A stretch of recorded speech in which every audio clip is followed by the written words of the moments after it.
8 años de silencio fingido fueron el precio para no ser vendida como mercancía. Aurelia San Telmo aprendió muy joven que el silencio podía salvarle la vida. Huérfana, sin dote y rodeada de parientes que la despreciaban, convirtió su voz en un secreto y su mirada en piedra. Ser la sorda era su única defensa contra matrimonios impuestos, manos ajenas y un destino decidido por otros. Invisible, prescindible, a salvo, o eso creía. Hasta la noche en que el duque de Valdearenas cruzó las puertas de la casa donde Aurelia sobrevivía sin existir. Don Esteban de la Torre y Arriaga era todo lo que ella debía temer. Noble, poderoso, viudo, dueño de un castillo tan frío como su reputación. Un hombre que rechazaba a todas las mujeres y que, sin embargo, la miró a ella, no con lástima, no con burla, con atención, como si hubiera visto una grieta en su máscara perfecta, como si hubiera reconocido algo peligroso y familiar, porque Aurelia guarda un secreto que podría destruirla si sale a la luz, y el duque también.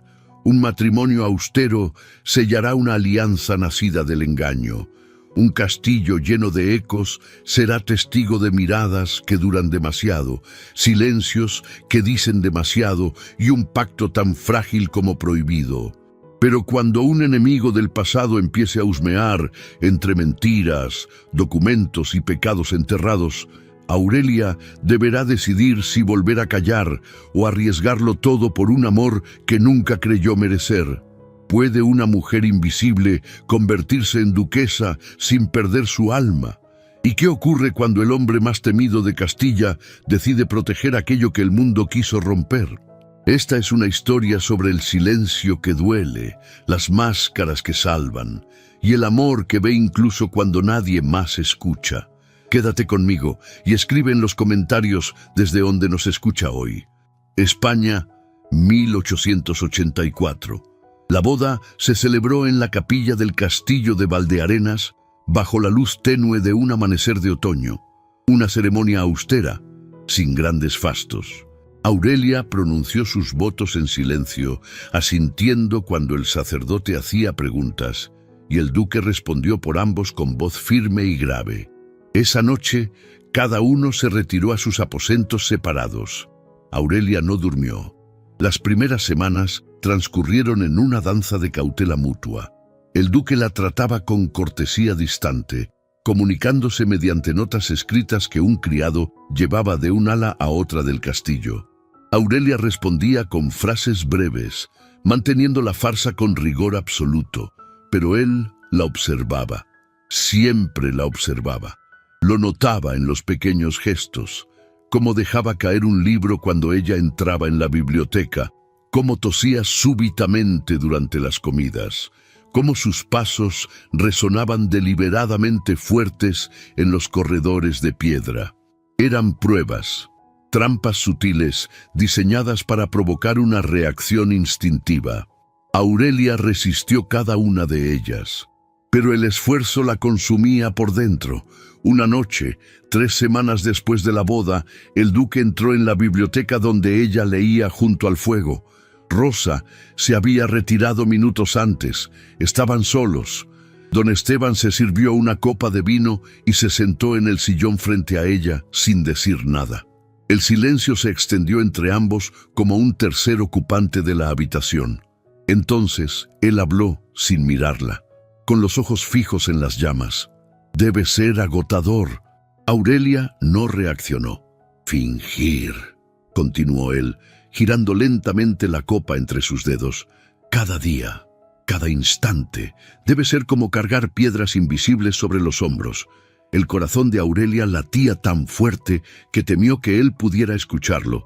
No voy a exponerla, Aurelia. Era la primera vez que usaba su nombre, sin título, sin formalidad, solo su nombre, pronunciado con una suavidad que ella no esperaba. No vine aquí para destruirla. Vine porque reconocí algo en usted aquella noche, algo que también llevo dentro. El silencio volvió a instalarse, las llamas crepitaban. Afuera, el viento de Castilla gemía contra los muros.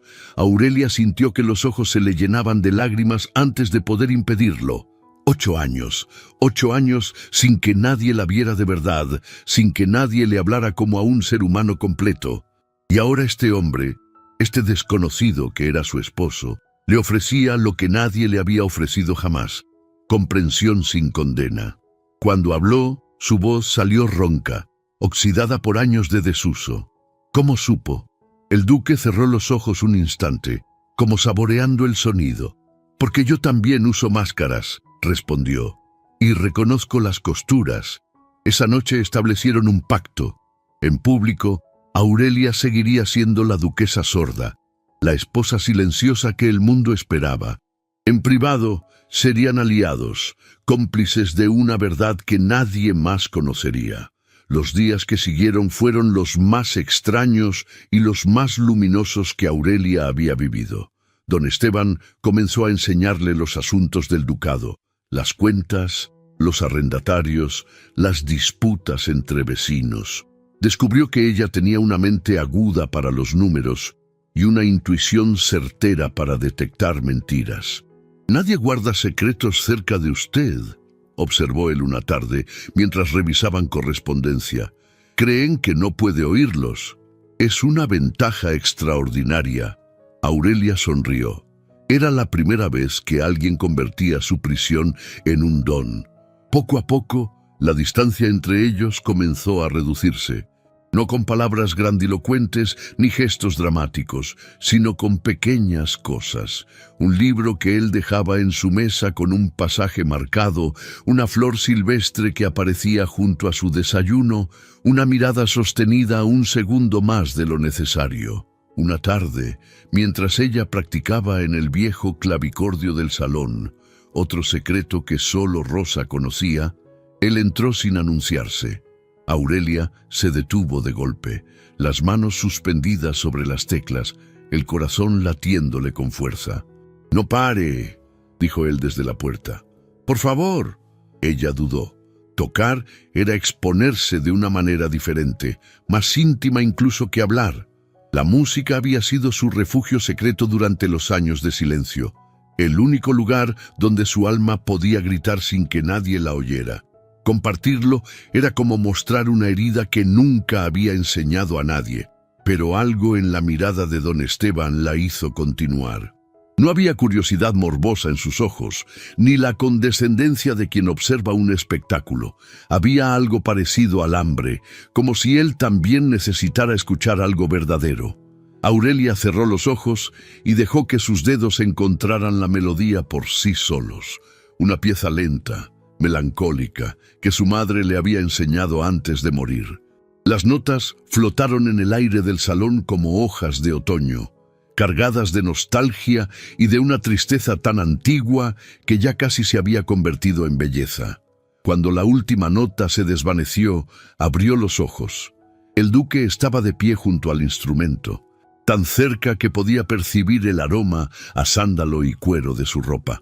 Sus ojos brillaban con algo que ella no supo nombrar, algo que la hizo sentir expuesta y protegida al mismo tiempo.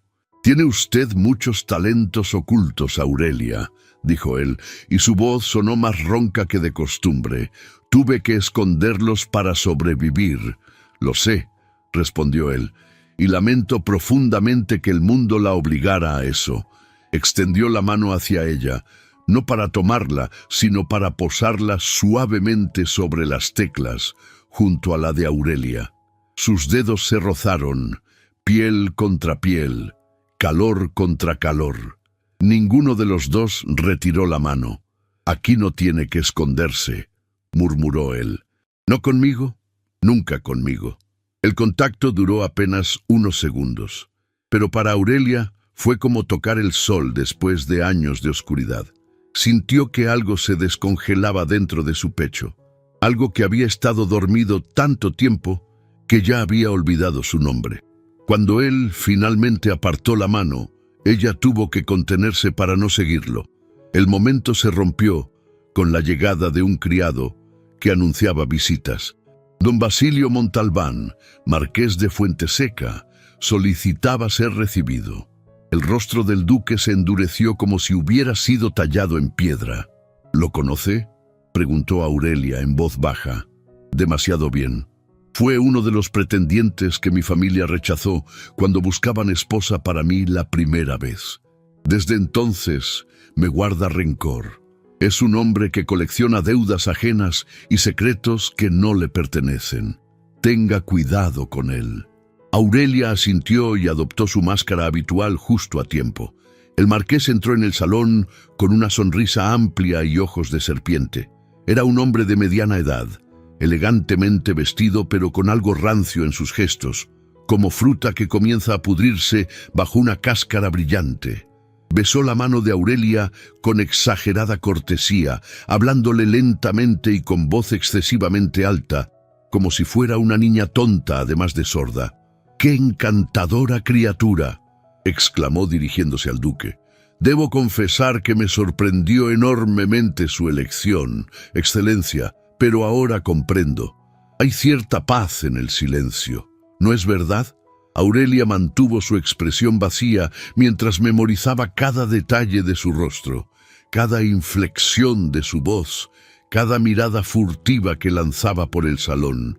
Durante toda la visita, don Basilio observó todo con avidez apenas disimulada.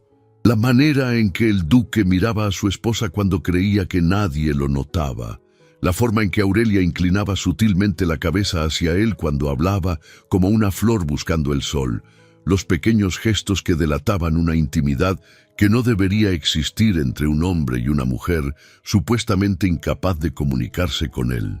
Cuando finalmente se marchó, dejando tras de sí un rastro de perfume empalagoso y promesas vacías de futuras visitas, Aurelia sintió que podía respirar de nuevo. «Ese hombre buscará destruirnos», dijo en voz baja. Apenas las puertas se cerraron. El duque asintió, su mandíbula tensa. «Ya ha comenzado a buscar. Lo vi en sus ojos. Está hambriento de cualquier debilidad que pueda explotar. Entonces tendremos que estar preparados».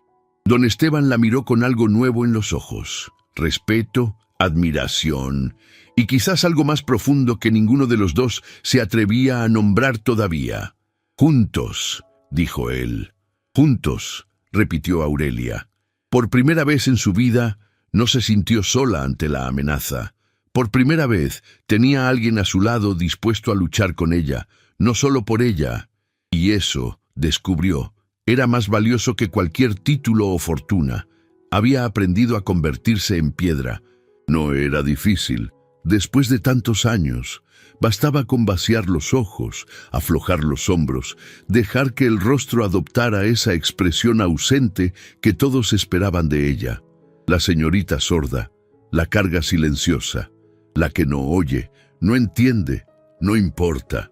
Doña Aurelia Santelmo y Cifuentes permanecía sentada junto a la ventana del salón, con las manos cruzadas sobre el regazo y la mirada fija en un punto indefinido del jardín. A 2 metros de distancia, 3 damas conversaban con esa libertad que solo se permite frente a los muebles y los animales.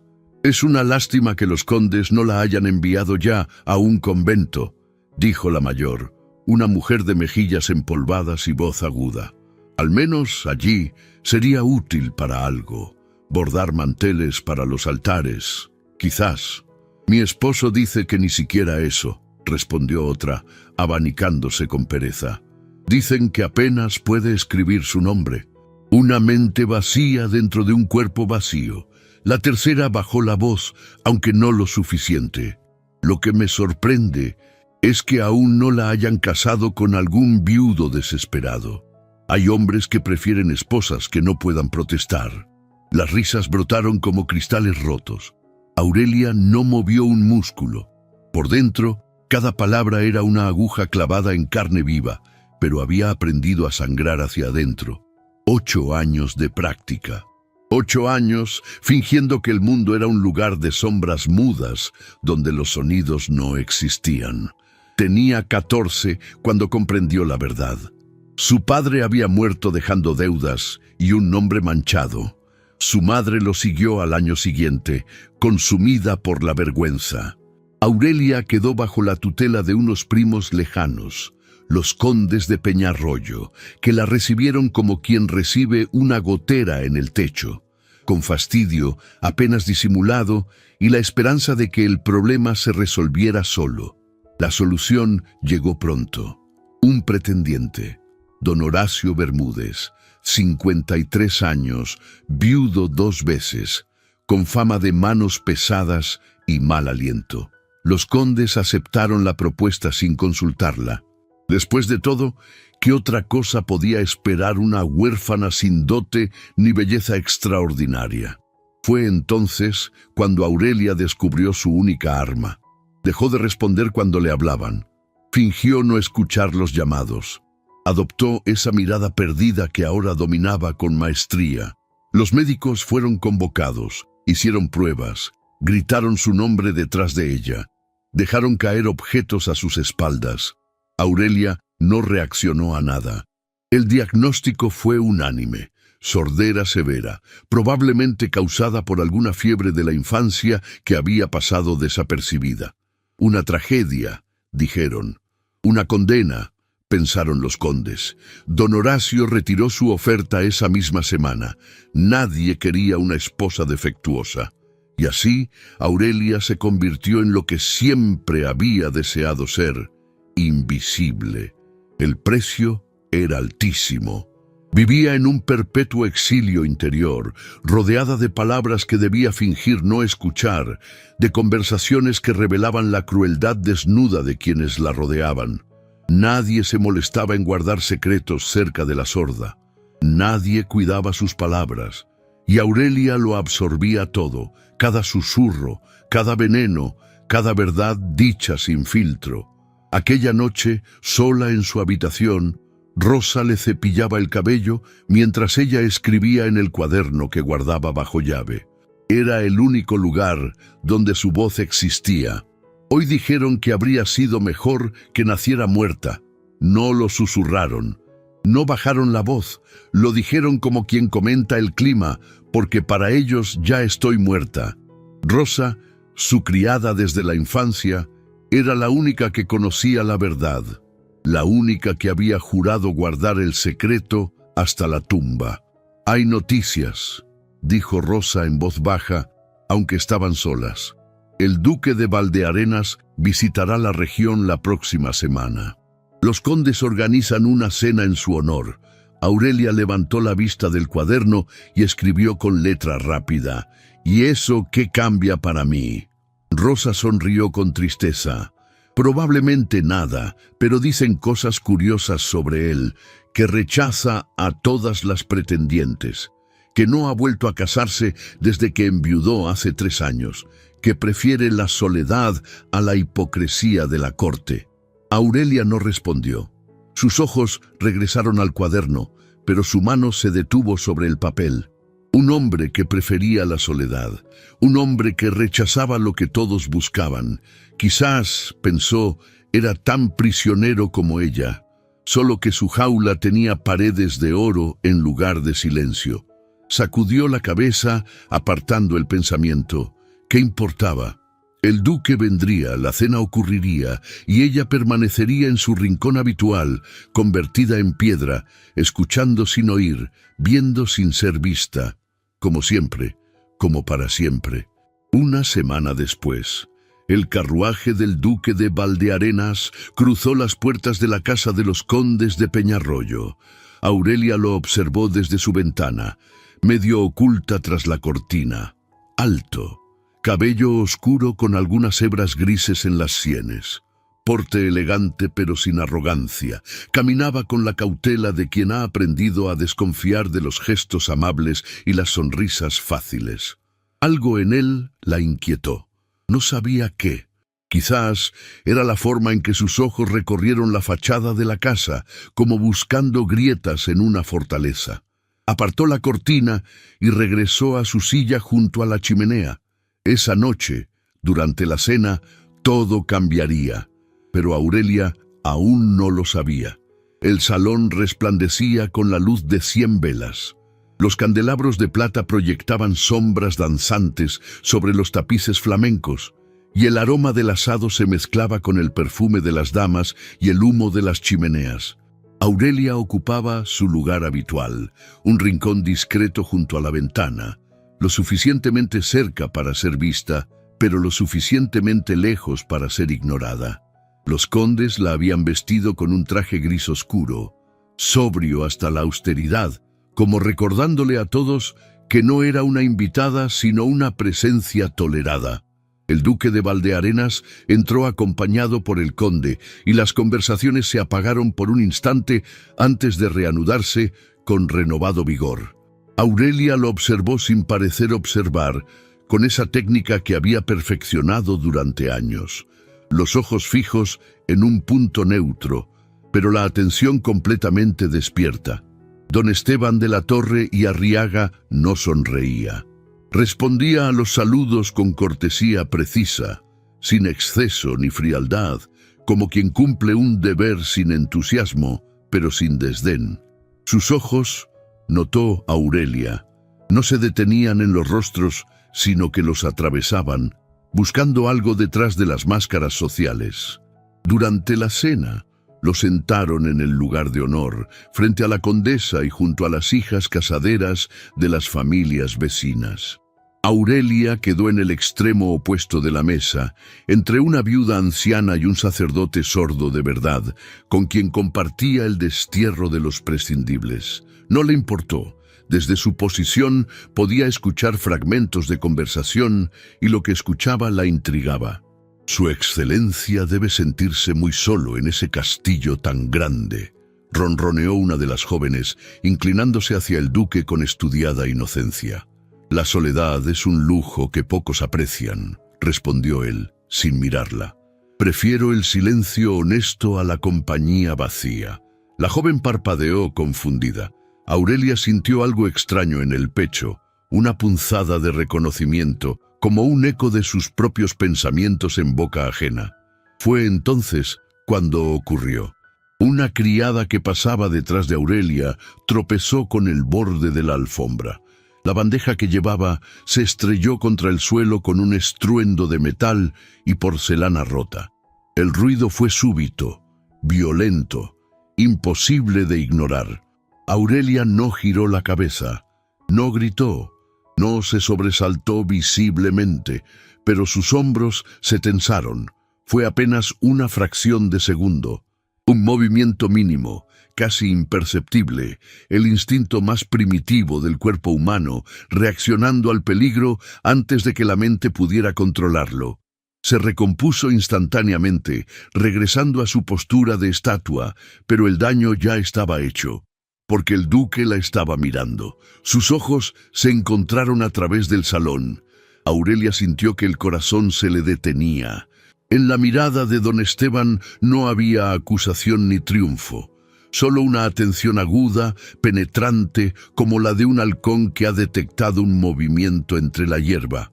Él no dijo nada, no sonrió, simplemente apartó la vista y continuó conversando con sus anfitriones como si nada hubiera sucedido. Aurelia pasó el resto de la velada conteniendo el pánico. ¿La había descubierto? ¿Había sido su imaginación? ¿Diría algo a los condes? Las horas siguientes fueron una tortura de incertidumbre.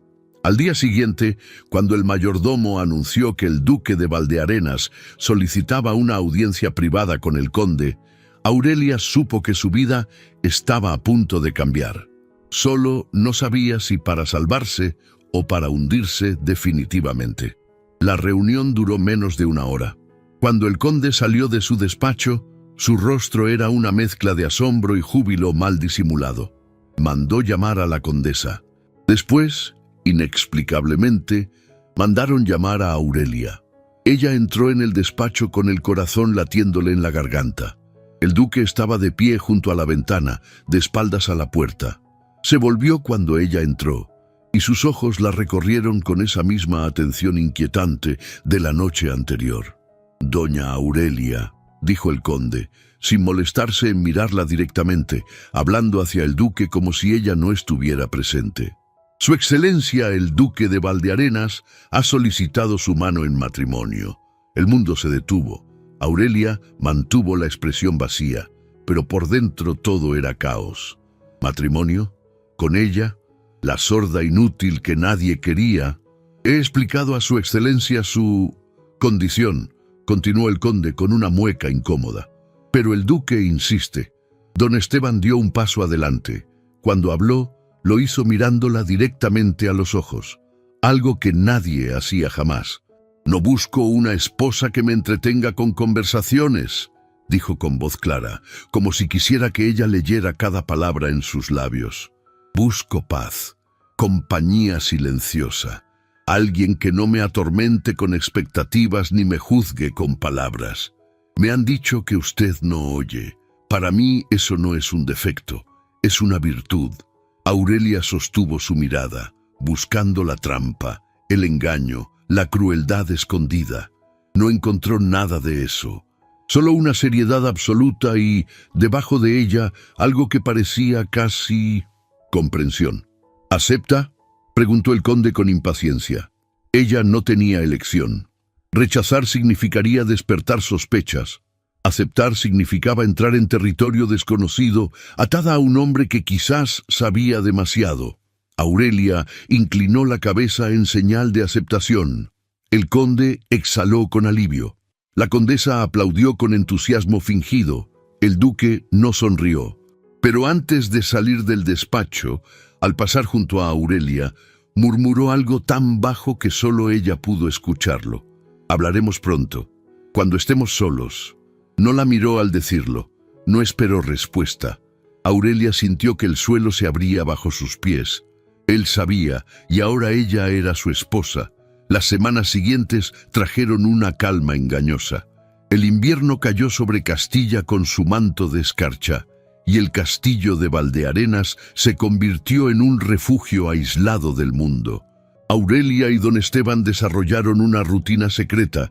Desayunaban juntos en el pequeño comedor privado, paseaban por los jardines helados cuando el sol lo permitía, y pasaban las tardes en la biblioteca, donde ella leía en voz alta, mientras él fingía revisar documentos. Era una intimidad construida con cuidado, como quien edifica una casa con cristales, hermosa, frágil, consciente de su propia vulnerabilidad. Una noche, mientras el fuego crepitaba en la chimenea de la biblioteca, don Esteban dejó a un lado sus papeles y la miró con una intensidad que la hizo contener el aliento. «Aurelia, hay algo que necesito decirle». Ella cerró el libro que sostenía, preparándose para lo peor. Quizás se había cansado de la farsa, quizás había decidido que el riesgo era demasiado grande. «Aquella noche, en la cena de los condes», continuó él, «cuando la vi reaccionar al ruido de la bandeja, no sentí triunfo por haber descubierto un engaño. Sentí alivio». «¿Alivio?», porque significaba que usted no era lo que fingía ser. Y yo necesitaba desesperadamente que alguien en este mundo fuera real. Se levantó de su sillón y caminó hacia ella. Aurelia sintió que el corazón le latía en la garganta mientras él se arrodillaba frente a su asiento, quedando a la altura de sus ojos. «Mi primer matrimonio fue una prisión de cortesías vacías», dijo con voz ronca. «Mi esposa era exactamente lo que la sociedad esperaba, bella, educada, perfecta y completamente hueca. Nunca tuve una conversación verdadera con ella. Nunca supe quién era detrás de la máscara, porque no había nada detrás. Solo el reflejo de lo que otros querían ver». Tomó las manos de Aurelia entre las suyas. Estaban tibias, firmes, reales. Cuando la vi a usted fingiendo, supe que había alguien verdadero escondido debajo, alguien que luchaba por sobrevivir, alguien que tenía suficiente fuego interior para mantener una mentira durante 8 años con tal de no ser vendida como ganado. Las lágrimas comenzaron a deslizarse por las mejillas de Aurelia sin que pudiera detenerlas. «No la elegí a pesar de su máscara», murmuró él. «La elegí porque vi a través de ella, y lo que vi me pareció lo más valioso que había encontrado en años». Aurelia no supo quién se movió primero. Solo supo que de pronto sus rostros estaban muy cerca, tan cerca que podía sentir el aliento de él sobre sus labios. El mundo se redujo a ese espacio mínimo entre ambos, cargado de promesas no pronunciadas. Sus labios casi se rozaron cuando la puerta de la biblioteca se abrió de golpe. Rosa entró precipitadamente, el rostro pálido como la cera. «Perdonen la intromisión, excelencias, pero ha llegado un mensajero de Madrid. Es urgente». El duque se apartó lentamente, sin soltar las manos de Aurelia. En sus ojos había frustración, pero también una promesa silenciosa. Esto no ha terminado. El mensajero traía noticias alarmantes. Don Basilio Montalbán había estado haciendo preguntas por toda la provincia. Había sobornado a antiguos criados de la familia Santelmo. Había visitado cartorios y registros parroquiales. Y según los informantes del duque, había encontrado algo. 3 días después, el marqués regresó al castillo. Esta vez no venía con sonrisas ni cortesías. Solicitó una audiencia privada con el duque y Aurelia insistió en estar presente, aunque fingiendo su papel habitual de esposa sorda e ignorante. Don Basilio sacó un documento de su maletín con la parsimonia de un verdugo preparando el hacha. «Es un testimonio fascinante», dijo, saboreando cada palabra. «Escrito y firmado hace 10 años por una tal Margarita Expósito, que fue ama de cría de cierta niña llamada Aurelia Santelmo». Aurelia mantuvo su expresión vacía, pero por dentro sentía que el suelo se abría bajo sus pies. «Según este documento», continuó el marqués, «la niña en cuestión respondía perfectamente a los llamados, cantaba canciones de cuna y mostraba una audición completamente normal hasta los 12 años de edad. Muy interesante. ¿No le parece, excelencia?»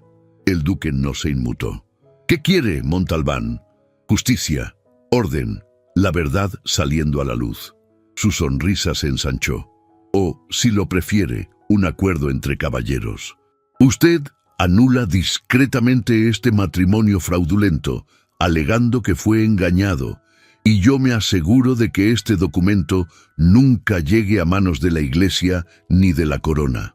Todos salimos ganando. ¿Y si me niego? Entonces tendré que presentar esta prueba ante la sociedad, en el baile de Navidad en Madrid, por ejemplo, frente a 500 testigos de las mejores familias de España». Se inclinó hacia adelante. «Piénselo, excelencia. La ruina de su nombre, la anulación forzosa, su esposa encerrada en un convento por fraude. ¿Vale la pena proteger a una mentirosa?» El duque se levantó lentamente. Su voz, cuando habló, era fría como el acero. «Tiene hasta el anochecer para abandonar mis tierras». La sonrisa de don Basilio no vaciló. «Entonces nos veremos en Madrid, y toda la corte sabrá la verdad sobre su encantadora esposa muda». Cuando se marchó, Aurelia dejó caer la máscara. Las lágrimas corrían por su rostro. «Lo siento», susurró. «Todo esto es culpa mía. Debería haberle dicho que se marchara cuando tuvo la oportunidad». Don Esteban la tomó por los hombros con firmeza, pero sin brusquedad. «Escúcheme bien, Aurelia. No voy a abandonarla. No voy a permitir que ese hombre la destruya. Encontraremos la manera de luchar». «¿Cómo? Tiene pruebas, tiene testigos. Entonces buscaremos las suyas. Todo hombre tiene secretos, y Montalbán más que ninguno». En los días siguientes, Aurelia recordó al padre Tomé Villacorta, el viejo confesor que servía en la capilla del castillo. Lo había visto observar al marqués durante su primera visita con una expresión extraña, casi temerosa. Decidió visitarlo. Lo encontró en la sacristía, ordenando los cálices con manos temblorosas. Cuando Aurelia entró y habló con voz clara, el anciano casi dejó caer el copón de plata. «Santa Madre de Dios», murmuró. «Entonces es verdad lo que dicen. Padre, necesito su ayuda, y creo que usted tiene algo que puede dármela». El sacerdote la miró largamente. En sus ojos había miedo, pero también algo parecido al alivio de quien finalmente puede soltar una carga que lleva demasiado tiempo. Siéntese, hija mía, dijo al fin. Tengo mucho que contarle sobre don Basilio Montalbán. El padre Tomé habló durante casi una hora. Contó cómo, 15 años atrás, don Basilio Montalbán había falsificado documentos para despojar a una viuda llamada doña Francisca de Salazar de todas sus tierras, cómo había sobornado notarios y amenazado testigos, cómo la pobre mujer había muerto de pena en un convento sin un centavo a su nombre. Yo guardé las pruebas, dijo el anciano, sacando de un cofre oculto un fajo de cartas amarillentas. Copias de los documentos falsos, testimonios de los notarios arrepentidos antes de morir, incluso una confesión parcial que él mismo escribió cuando creyó estar al borde de la muerte por una fiebre. Las guardé porque sabía que algún día la justicia las necesitaría. Aurelia tomó los papeles con manos temblorosas. ¿Por qué no las usó antes, padre? Por cobardía, admitió el sacerdote, bajando la mirada. Y porque nadie me habría creído. Un cura viejo contra un marqués. Pero usted tiene algo que yo nunca tuve. Un duque dispuesto a luchar a su lado. Esa noche, Aurelia y don Esteban revisaron cada documento. Las pruebas eran sólidas, irrefutables. El marqués de Fuenteseca había construido su fortuna sobre cadáveres y mentiras. Esto lo destruirá, dijo el duque. ¿Y si no es suficiente? ¿Y si él habla primero? Don Esteban la miró con una determinación que ella no le había visto antes. Entonces cambiaremos la narrativa. No serás la mentirosa que engañó a un duque. Serás la mujer que sobrevivió a un sistema cruel usando la única arma que tenía. Y yo seré el hombre que la vio, la comprendió y la eligió precisamente por eso. El baile de Navidad en Madrid reunía a lo más selecto de la aristocracia española. 500 invitados llenaban los salones del Palacio de los Marqueses de Villanueva, entre sedas, encajes y el brillo de 1000 candelabros.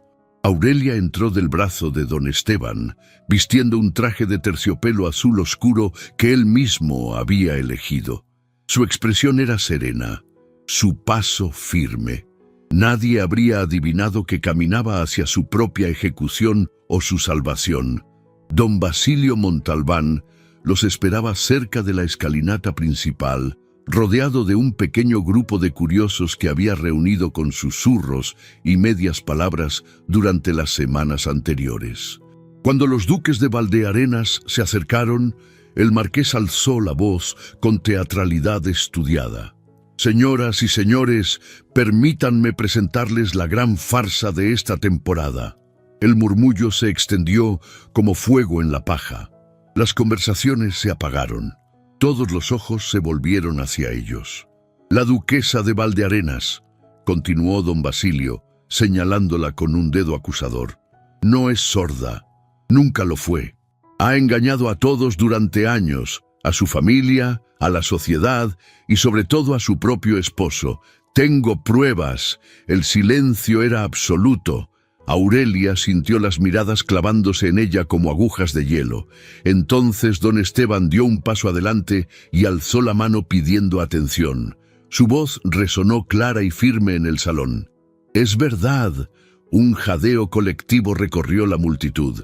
Mi esposa no es sorda, continuó el duque. Y yo lo supe antes de pedirle matrimonio. El rostro de don Basilio se descompuso. Doña Aurelia fingió una limitación durante años porque era su única defensa contra un sistema que la trataba como mercancía. Fue vendida de mano en mano desde los 14 años. Ofrecida a hombres que la triplicaban en edad, discutida como si fuera ganado. Su silencio no fue engaño, fue supervivencia. Se volvió hacia la multitud, mirando a cada rostro con desafío. Yo no me casé con ella a pesar de su secreto. Me casé con ella porque vi en ese secreto la prueba de una inteligencia, una fortaleza y una dignidad que ninguna de las damas que me ofrecieron poseía. Y estoy orgulloso de llamarla mi esposa. Aurelia sintió que las lágrimas amenazaban con desbordarse, pero las contuvo. Todavía no había terminado. En cuanto al señor Marqués, continuó don Esteban sacando un documento de su chaqueta, quizás la sociedad debería preguntarse por qué un hombre que falsificó documentos para robar las tierras de una viuda indefensa se atreve a hablar de fraude y engaño. El color abandonó el rostro de don Basilio. Tengo aquí pruebas de cómo el marqués de Fuenteseca despojó a doña Francisca de Salazar de toda su fortuna mediante falsificación de firmas y soborno de notarios. Testimonios firmados, documentos adulterados, incluso una confesión de su puño y letra. El murmullo se convirtió en rugido. Las miradas de desprecio que antes apuntaban a Aurelia ahora se volvían hacia don Basilio. ¡Mentiras!, gritó el marqués. ¡Todo es una conspiración! Los documentos están a disposición de quien desee examinarlos, respondió el duque con calma, y serán presentados ante el Tribunal Real la próxima semana. Don Basilio retrocedió, acorralado, viendo cómo sus aliados se apartaban de él como de un leproso. En sus ojos brillaba algo peligroso, la desesperación de un animal herido. Sin decir una palabra más, abandonó el salón entre murmullos de condena. Aurelia exhaló lentamente. Lo habían logrado, habían convertido su vergüenza en victoria. Don Esteban tomó su mano y la apretó con fuerza. «¿Estás bien?», murmuró. «Ahora sí», respondió ella. Y por primera vez no le importó quién pudiera escucharla. A su alrededor, la orquesta retomó la música y el baile continuó, pero algo había cambiado irreversiblemente. Aurelia ya no era la mujer invisible, era la duquesa de Valdearenas y nadie volvería a ignorarla. Lo que no sabían era que la noche aún no había terminado y que don Basilio Montalbán no era hombre que aceptara la derrota sin intentar un último golpe desesperado. La carruaje avanzaba por las calles oscuras de Madrid cuando el cochero detuvo los caballos bruscamente. Aurelia se asomó por la ventanilla y vio una figura bloqueando el camino. Don Basilio Montalbán emergió de las sombras con un cuchillo en la mano y la mirada desquiciada de quien ya no tiene nada que perder. «Baja del carruaje, Valdearenas», gruñó. «Tú y tu mujerzuela mentirosa». Don Esteban abrió la puerta lentamente, colocándose entre el marqués y Aurelia. «Esto es una locura, Montalbán. Los guardias llegarán en cualquier momento. Entonces seré rápido». Se abalanzó sobre el duque con el cuchillo en alto. Don Esteban logró esquivar el primer golpe, pero tropezó con el escalón de la carruaje y cayó de espaldas. Don Basilio alzó el arma para asestar el golpe definitivo. Fue entonces cuando Aurelia actuó. Durante 8 años había guardado silencio. Durante 8 años había sido invisible, ignorada, tratada como si no existiera.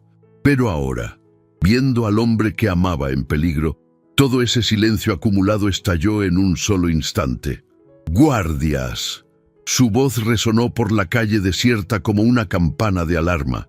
Clara, potente, imposible de ignorar. Era la voz de una mujer que finalmente había decidido existir. Don Basilio se quedó paralizado por la sorpresa. Esa fracción de segundo fue suficiente. Los guardias de la escolta, alertados por el grito, corrieron hacia ellos con las espadas desenvainadas.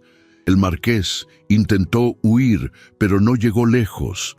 Lo derribaron antes de que alcanzara la esquina y lo inmovilizaron contra el empedrado. Aurelia bajó de la carruaje con las piernas temblorosas y corrió hacia don Esteban.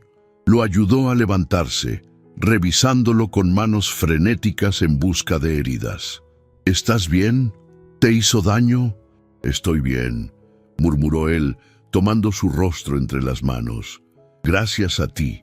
Se abrazaron en medio de la calle, sin importarles quién pudiera verlos. Era el primer abrazo verdadero que compartían.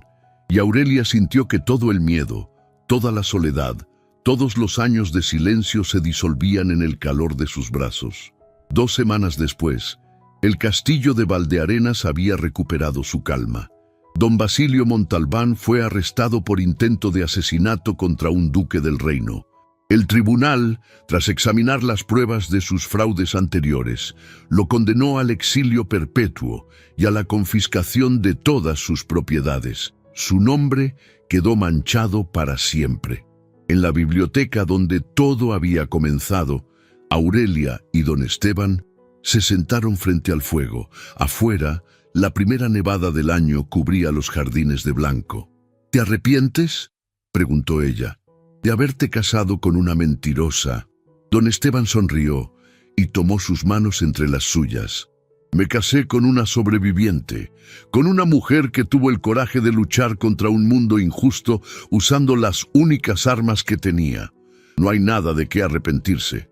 Se inclinó hacia ella lentamente, dándole tiempo para apartarse si lo deseaba. Aurelia no se apartó. El beso fue suave al principio, casi una pregunta. Luego se profundizó, cargado de todo lo que no habían podido decirse durante meses, de todas las miradas contenidas y los roces accidentales y las palabras que habían muerto antes de nacer. Cuando finalmente se separaron, Aurelia tenía los ojos brillantes de lágrimas. «Prométeme algo», dijo ella, «lo que quieras. Nunca más usaremos máscaras el uno frente al otro. Nunca más». «Lo prometo», respondió él, besándole la frente. «Nunca más». Un año después, la primavera había transformado los jardines austeros del castillo en un estallido de color. Rosas, jazmines y lavanda perfumaban el aire tibio de Castilla. Los pájaros cantaban en los árboles que antes parecían muertos, y la luz entraba a raudales por las ventanas que durante tanto tiempo habían permanecido cerradas. Aurelia caminaba por los corredores con paso seguro, Rosa a su lado como siempre. Pero ahora había algo diferente en ella, una plenitud que antes no existía, una paz que irradiaba desde dentro. Ya no bajaba la mirada cuando los criados pasaban. Ya no fingía no escuchar. Ya no era invisible.